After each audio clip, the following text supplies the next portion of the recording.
Hi friends, welcome to our channel wide and లిస్. ఈ video చాలా ఇంట్రెస్టింగ్గా ఉండబోతుంది. వెంటనే లైక్ చేయండి. మీరు మన ఛానల్కి కొత్తగా వచ్చినట్టయితే వెంటనే సబ్స్క్రైబ్ చేసుకోండి. ఎందుకంటే ఇలాంటి మంచి మంచి నాలెడ్జ్తో అండ్ మంచి క్వాలిటీ వీడియోస్ ఇంకా ఎన్నో ముందు రాబోతున్నాయి. సో సబ్స్క్రైబ్ చేయడం మర్చిపోకండి అండ్ ఈ వీడియోని ఎండ్ వరకు చూడండి. ఓకే ఫ్రెండ్స్, ఈ వీడియో వచ్చేసి రిచ్ డాడ్ క్యాష్ ఫ్లో క్వాడ్రంట్లోని సెకండ్ చాప్టర్లోని 6th పార్ట్ వచ్చేసి risk can be virtually eliminated. ఈ ఇన్వెస్టింగ్ గురించి ఒక గుడ్ న్యూస్ ఏంటిదంటే ఇందులో రిస్క్ అనేది చాలా బాగా తగ్గించబడుతుంది లేదా చివరికి ఎలిమినేటెడ్ కూడా కావచ్చు. అలాగే మీరు ఈ గేమ్ తెలుసుకుంటే అప్పుడు మీరు మీ మనీ మీద ఇంకా మీరు అధిక దిగుబడిని పొందగలరు. ఒక ట్రూ ఇన్వెస్టర్ తన మనీని త్వరగా తిరిగి పొందాలని అనుకుంటాడు.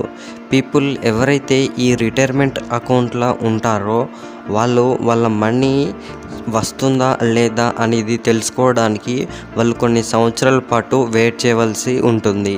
ఇక్కడే ఒక ప్రొఫెషనల్ ఇన్వెస్టర్ అలాగే ఎవరైతే ఈ రిటైర్మెంట్ అకౌంట్ ఉన్న పర్సన్ వీళ్ళిద్దరి మధ్యలో ఉన్న ఇదే ఒక చాలా పెద్ద డిఫరెన్స్.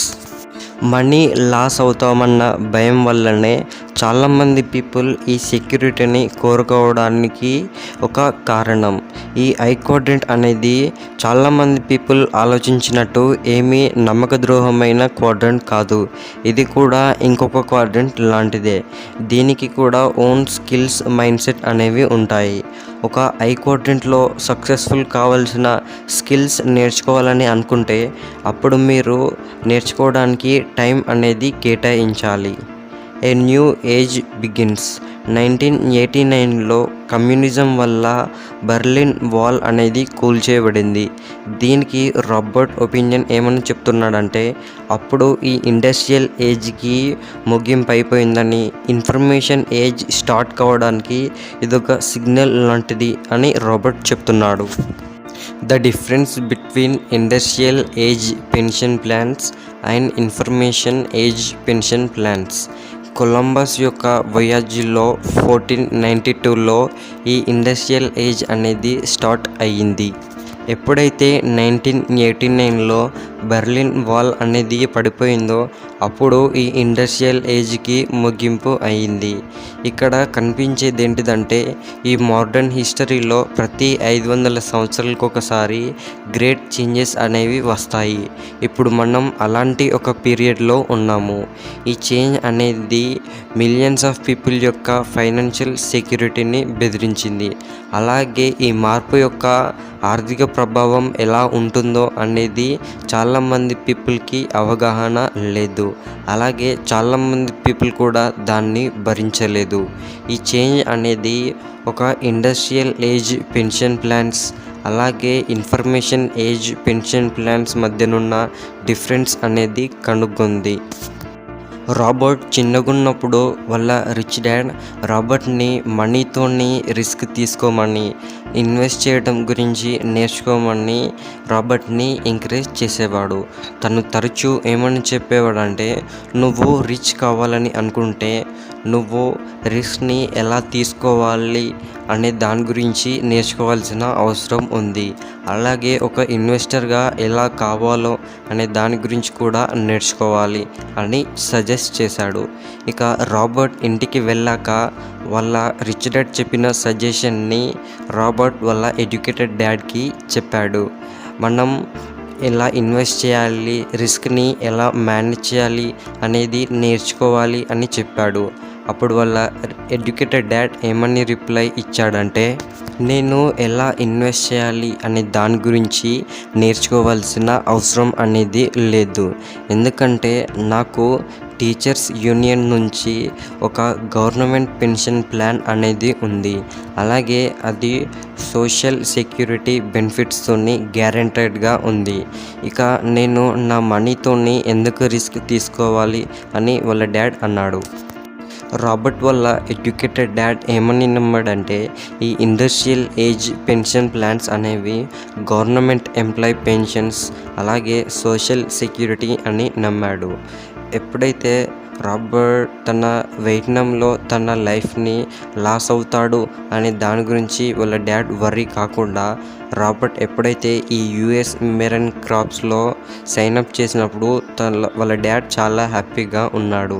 అప్పుడు వాళ్ళ డాడ్ రాబర్ట్కి ఏమని చెప్పాడంటే, నువ్వు ఇందులో 20 ఇయర్స్ పాటు ఉండు, తర్వాత నీ లైఫ్ కోసమని నీకు పెన్షన్, మెడికల్ బెనిఫిట్స్ అనేవి వస్తాయి అని చెప్పాడు.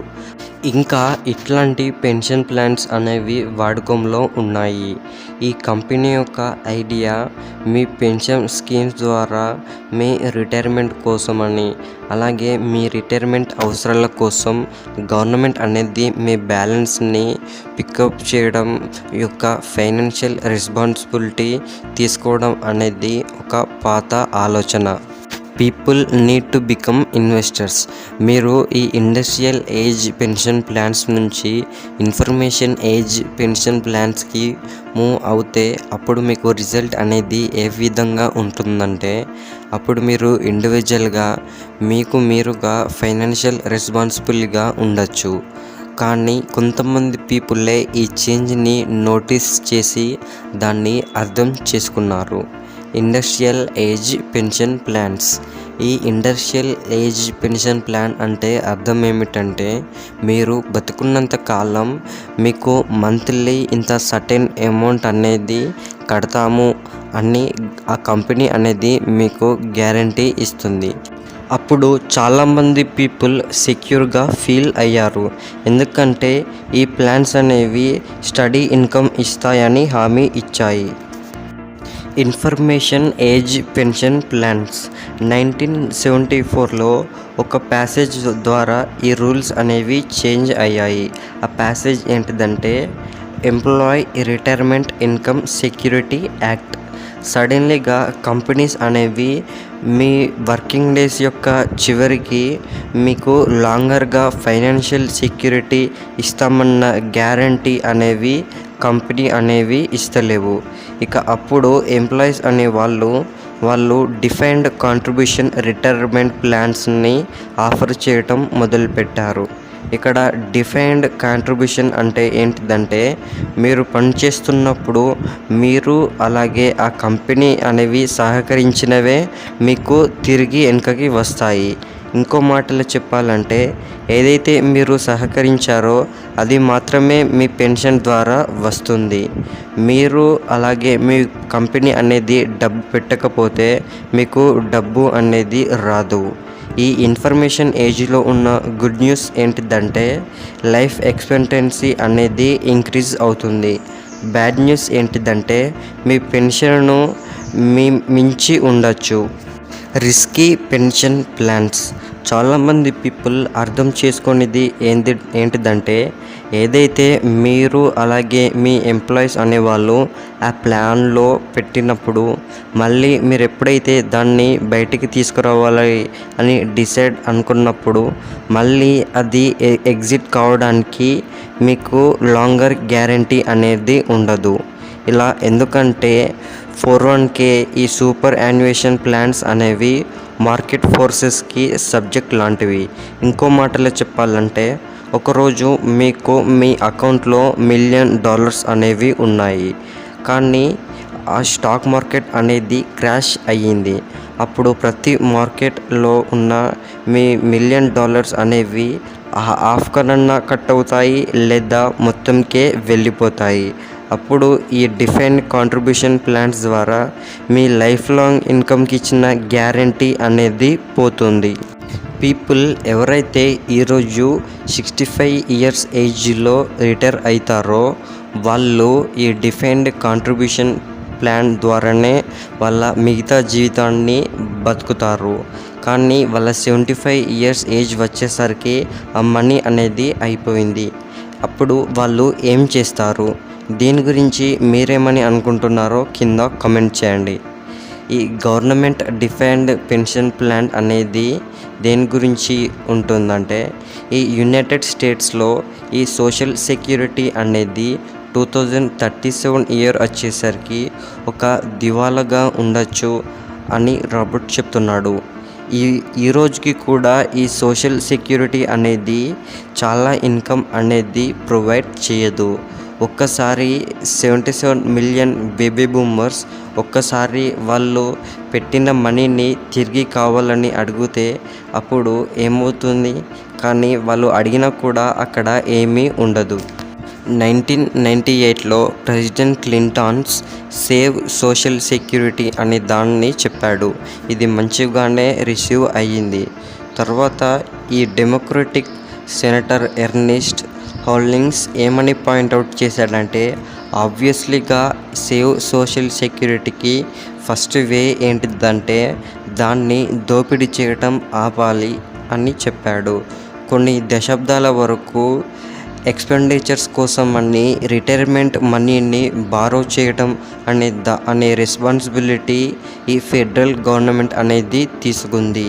ఈ గవర్నమెంట్ పాన్జీ స్కీమ్ని శాంక్షన్ చేసింది. చాలామంది పొలిటీషియన్స్ ఏమని థింక్ చేస్తారంటే, social security is income that can be spent rather than an asset that should be held in trust.